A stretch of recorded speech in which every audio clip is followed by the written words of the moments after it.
Alrighty. Um,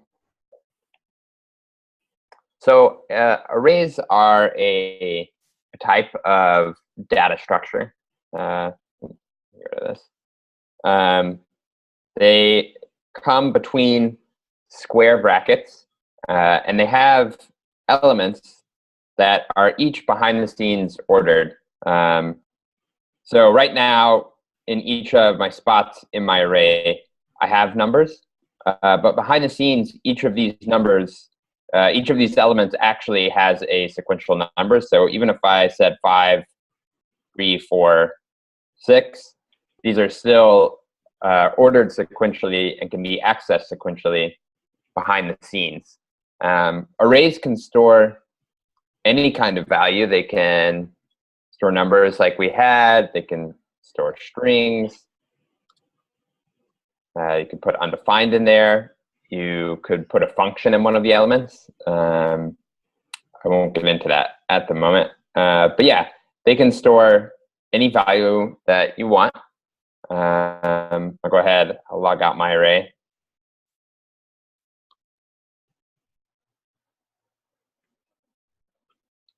Cool. There it is in the console. And then you can access each of those elements separately by using square brackets after, say, my array, and then passing in the number of the element that you want. So you might notice that when I logged out my array 1, it actually logged out the second element. That's because arrays are what's called zero index. So the numbers behind the scenes actually start at 0. So 1 is actually the 0th element. Zan is the second, or is the, I'm sorry, the element at index 1. Undefined is the element at index 2. And true is the element at index 3. And that is to kind of talk about where they are in the array. You say, what index are they at? Let's just. So now we'll log 0, and that'll log 1. So before I go any further, are there any questions on what arrays are and how we access those elements?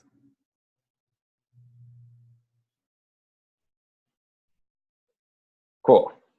All right, so behind the scenes, arrays have properties that are attached to them. One of the most important properties, or the property that you'll use most often, is length. And length is the amount of elements that are stored in the array.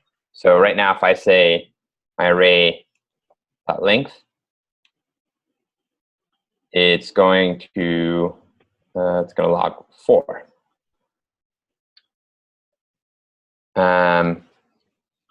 Since they're numbered and they have a length, we can iterate over the array and use loops to operate on each element of the array sequentially. So I might say, while I is smaller than my array.length, I'm just going to log out each of the properties.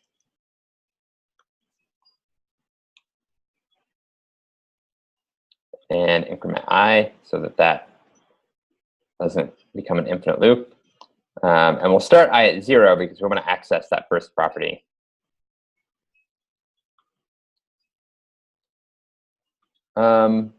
This is a really, really common pattern.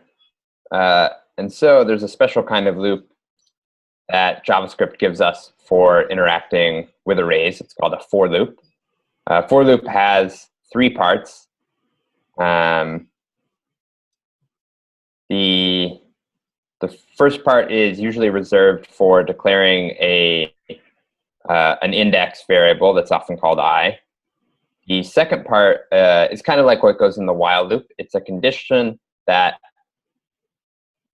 as long as it's true, the inside for loop will run. So we'll say while I is less than my array dot length. So as long as it's less than the length of the array. And then The last section of the for loop is something that gets carried out at the end of the for loop. So we're going to increment I each time, and this is going to work similarly to our while loop that we had a second ago. And we'll still just log out each of the values. Cool, it did the same thing. One thing to note is that the parts of the for loop, if you've never used them before, are separated by semicolons. But we can construct them in different ways. Let's say that I instead wanted to go backwards. I could start out I equal to the length, and let's see, as long as I is larger than or equal to 0, then it will run my for loop, and I will count down from array.length. Cool. Cool.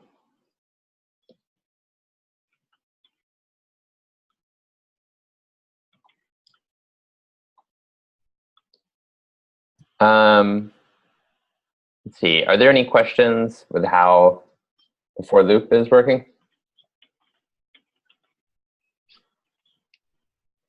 All right, cool. I figured a lot of, yeah, did somebody have a question? Why is it printing out undefined, true, undefined? I'm actually, let's see, I'm going to comment this out. I think that is coming from somewhere else. Isn't it because the myArray length is 4 and there's nothing in the 4? Oh, yeah, that's true. That's a good point. When you want to access the last element of the array, you have to do myArray length -1. That's a good catch. What was happening is that since we were accessing behind the scenes, the first iteration was saying console log myArray 4.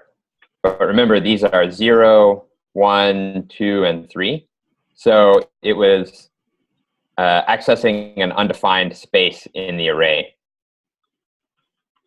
And if you're coming from another language, in other languages, you have to define how large arrays are before you can start to use them. But JavaScript is different in that it will, the space in memory that that array is holding is going to expand and contract dynamically as you perform operations on that array. So you don't have to worry about how big you want your array to be before you start to use it. Let's see. You could write this backwards too, so it prints in order, right? Write this. How do you mean? Well, right now it's console logging true, undefined, Zan 1, but that's backwards order of the array, isn't it? Yes, that's true. So when I had it switched around, when I was starting I from 0 and going up to array.length, it prints in the reverse order. Got it. Okay.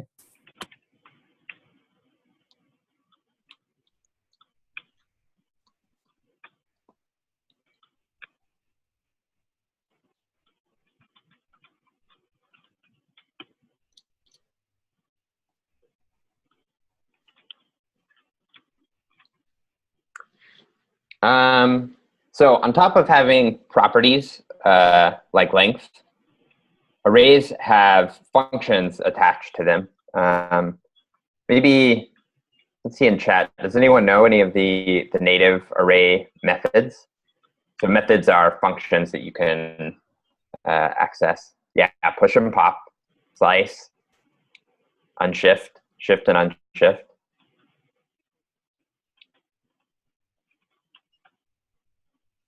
Oh, wow.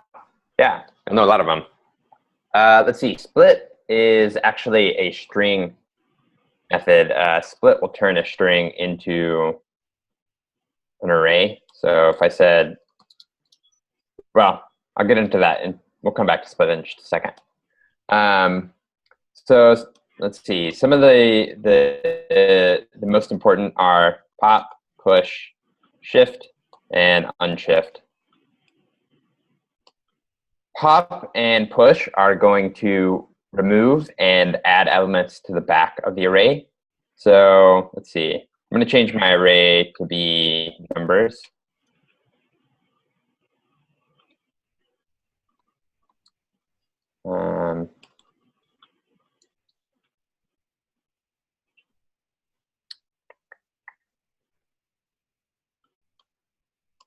So if we push pass a number into push, does somebody want to take a shot in the chat at what my array is going to look like when I console log on line 6?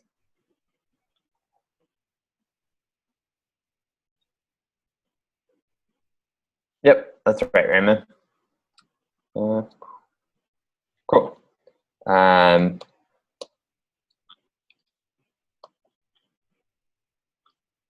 right, does somebody want to take a guess at what my array is going to look like after I call pop on it on line 8? Yep, that's right. Cool. Shift and unshift work very similarly, except they work from the front instead of the back.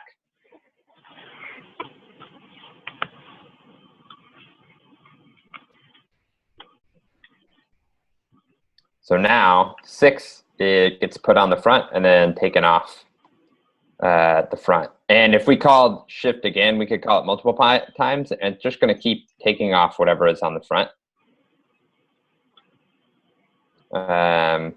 Same with pop.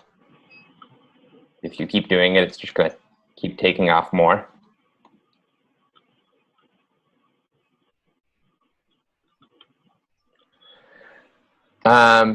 And then I saw some people mention slice and splice. Slice and splice are two different methods for accessing sub-arrays inside of the array.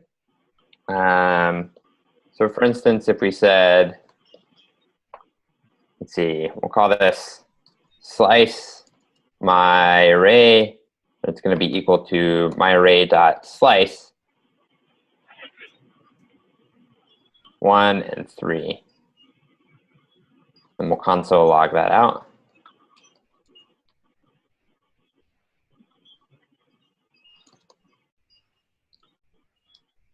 Cool. So it just gave me a subsection of the array. But then after we do that, we can console log out. Oh, sorry, not slice. Console log out the original array. And you'll notice that it's remained the same. Now, if we change to splice,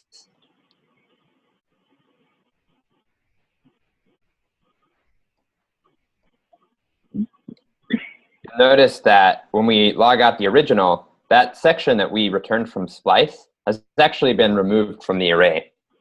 And there's some other differences between those. And similar to jQuery, there are different ways of doing different things. And I would encourage you, as you move through today's exercises, to go online and start to learn about the differences between, for instance, we'll say JavaScript slice. I'm going to go to MDN. This is my personal favorite resource for finding out about native JavaScript methods.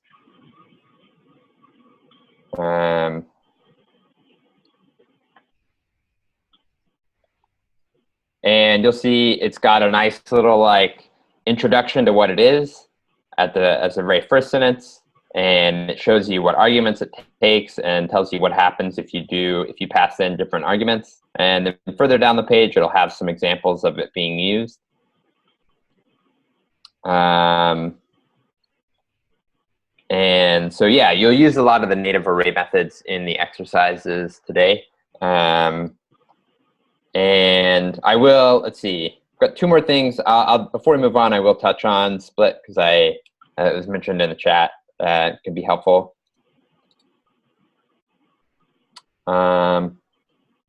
see, I'll just make my name.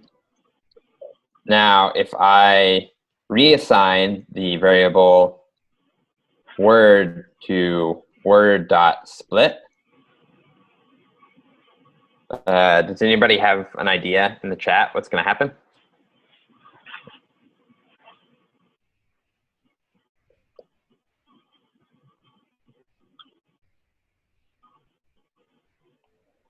Yeah, it's going to be an array of 3 items. Oh, I got to console log it.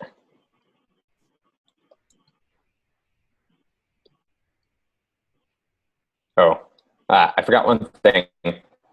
Split takes an argument of what's called the delimiter, so it's what it's going to split it on. We're going to pass in an empty string, which means it's going to split it at every character.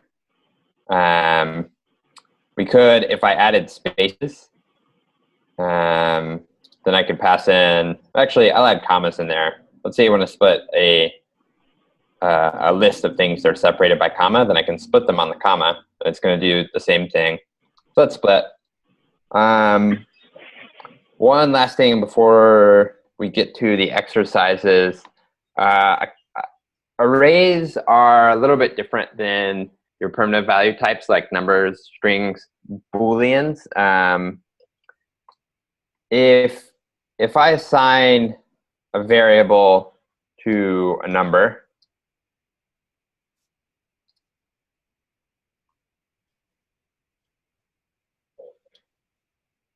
and then I assign another variable to that variable, and then I change the original, what do y'all think is going to log out on line 5? Yeah, it's going to be 1. Because when I first create this reference, it looks at A and it says, oh, A is pointing to this other thing. So B points to the value in memory. It doesn't actually point to A. However, it's going to work a little bit differently with arrays. If I have my array, and then I create a second array,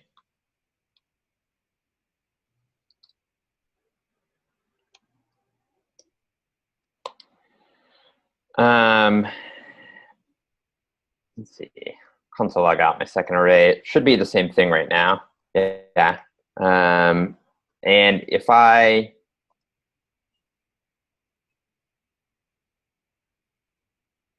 make a change, and then I console log my second array again. And actually, I'm just going to make this a little bit shorter so people can type it out faster. What do y'all think my second array is going to look like in line 8?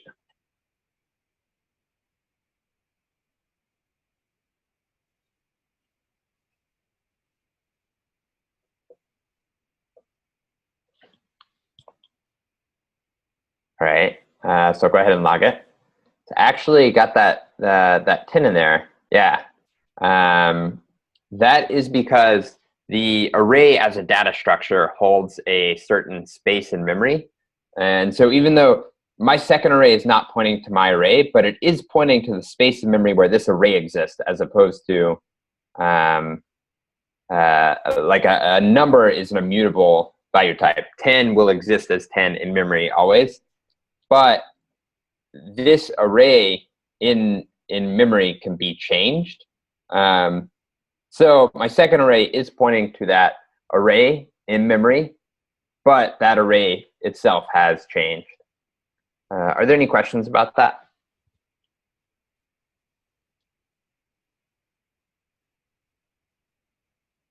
If you typed my array equals my second array, would that statement return true or false? That's a good question. I think that, let's see, my array equals my second array.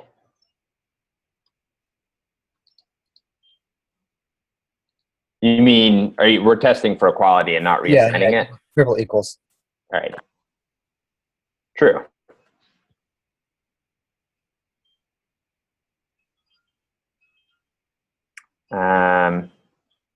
Even though if you console logged at this point my array and my second array, you would get two different, you would get 1, 2, 3, and then they would both equal 10.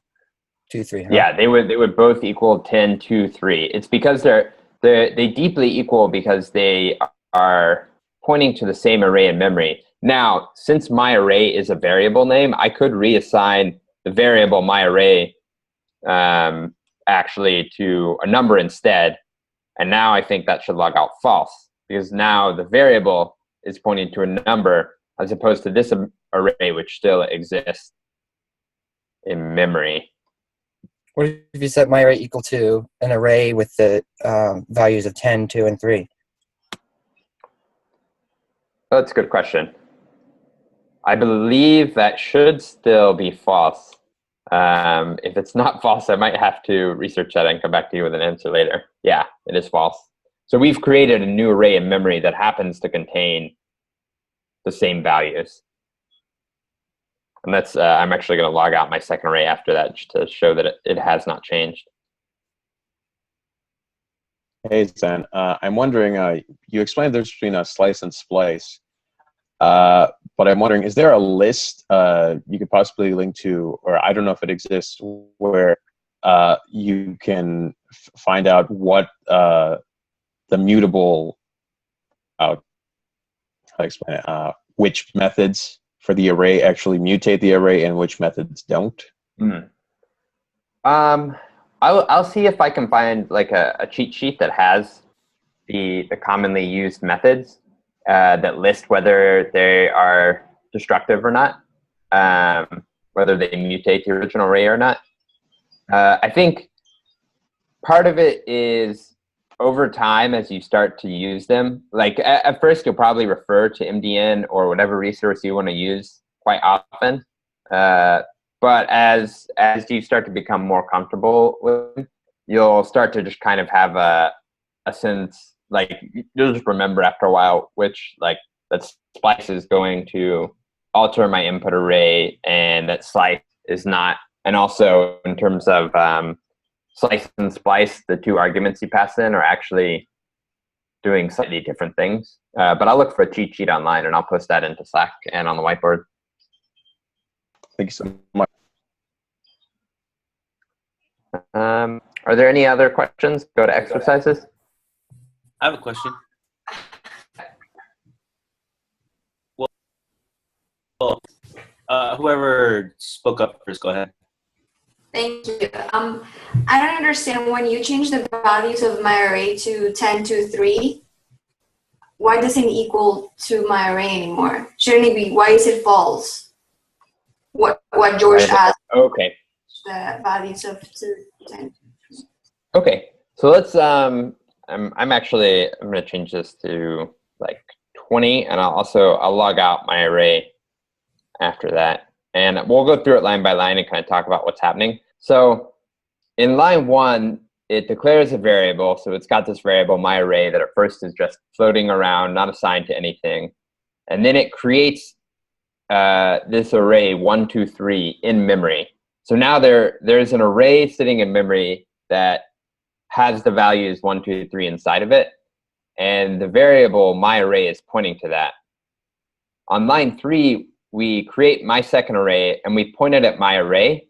But when it runs the program and it sees my array, it says, oh, that's a variable name. What is that pointing to? It's pointing to this array that's in memory somewhere.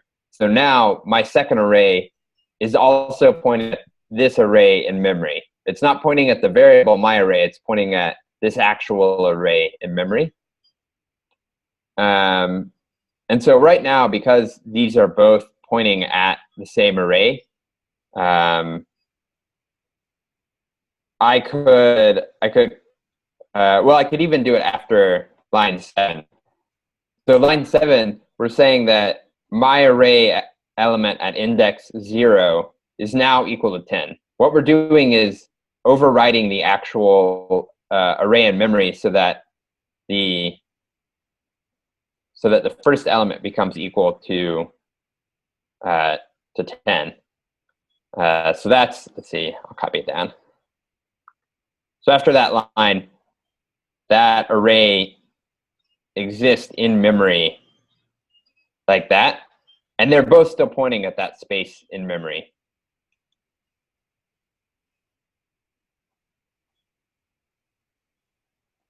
So if I log that out, that's going to say true, because though that array of memory has changed, they're both pointing at that array. Now, in line 11, I'm not changing the array in memory. I'm actually taking the variable myArray and I'm pointing it to a new array in memory that I create right there on line 11. So now my array is pointing to 22.3, and my second array is pointing to 10.2.3. And those are two separate spots in memory. And that's why on line 13, it logs false. But even if you change that 20 to 10, they're still pointed to two separate arrays in memory, even though those arrays happen to have the same three values?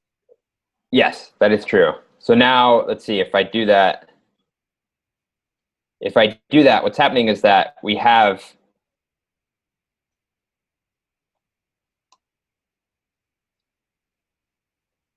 right now in memory, we have two arrays that are existing in memory, and after line 16, we have two arrays that happen to have the same values, but they're still two separate arrays.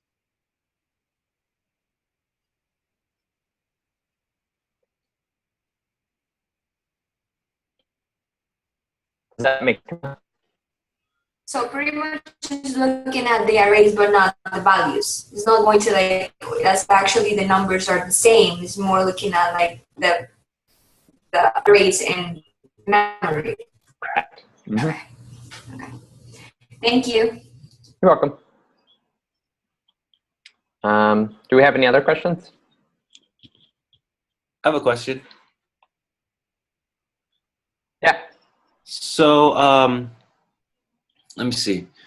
So in the last example, sometimes you used arrays with parentheses and sometimes you use them with the brackets. What's the difference there? So, how do you mean that I used them with parentheses? You were doing examples of how to use the different methods, push and pop, and you were using parentheses instead of brackets. Okay, yeah. So, let's see. When I do it with the brackets, I'm not actually using a function. I'm pointing to a specific space in memory. But when I say like my array.pop, there's a function behind the scenes called pop. And so these parentheses are calling that function. And if I did my array.push and I push in a number, this is a number that I'm passing into the function push. Does that make sense? Yeah, it does. I completely forgot. So once you're doing these methods and functions, you're using a regular method and function and using parentheses as regular spaces. Yeah. Whereas Yeah, correct. with brackets, you're using the array and referring to the indexes. Yeah, that's correct. And it'll make a little more sense once we get into objects, because behind the scenes, array is an object, and objects can have functions attached to them, and that's how you call those functions, using that dot. But the actual mechanics of that will make more sense once we get into objects.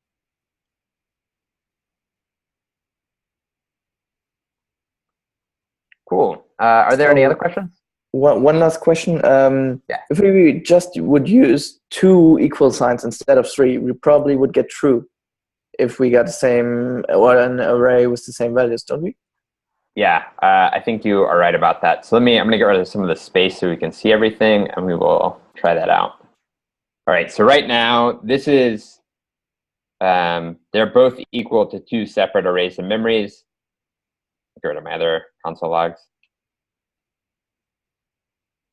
And that's why we get false. But if we use the double equals, you're right, it's going to be comparing the values as opposed to comparing whether they deeply equal each other. But technically, aren't those values that they are representing still references?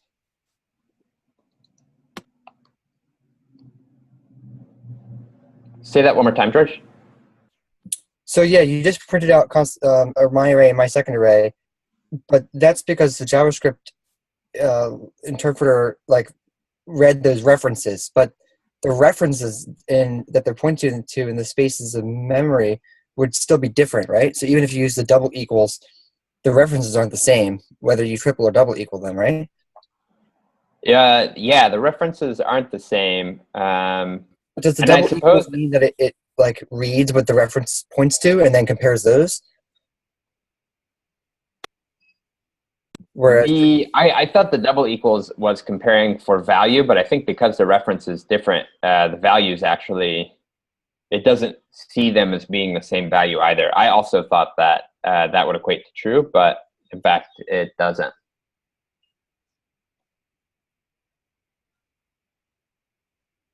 So how do I check arrays for equality? So do I have to make a for loop and check for every element in the arrays, or how would I do it?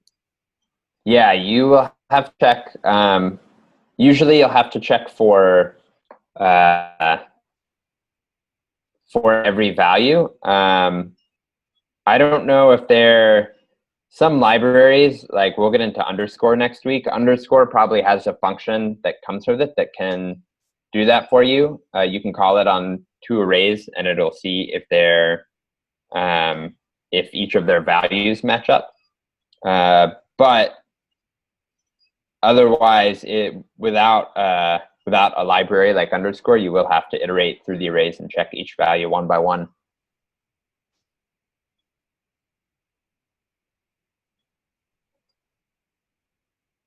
Do we have any other questions? I have one last question. Mm-hmm. So when you create an array, you name it, you give it a word like a regular variable, and it equals, and then you put the index of values in there.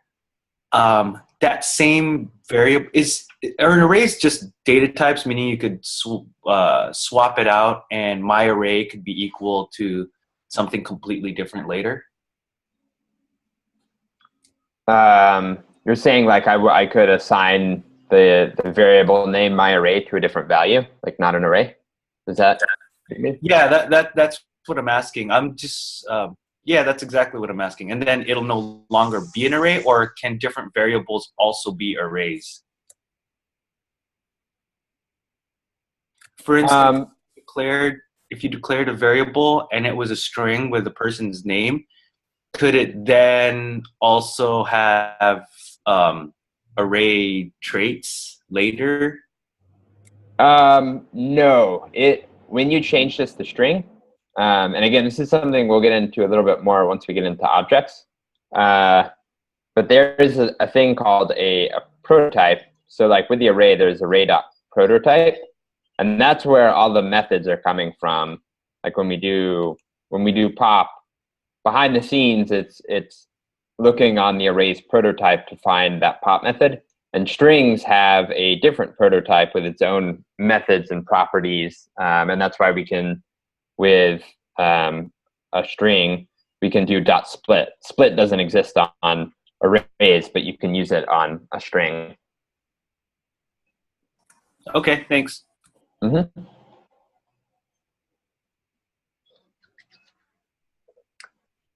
Alrighty. Are there any other lingering questions before we move to exercises?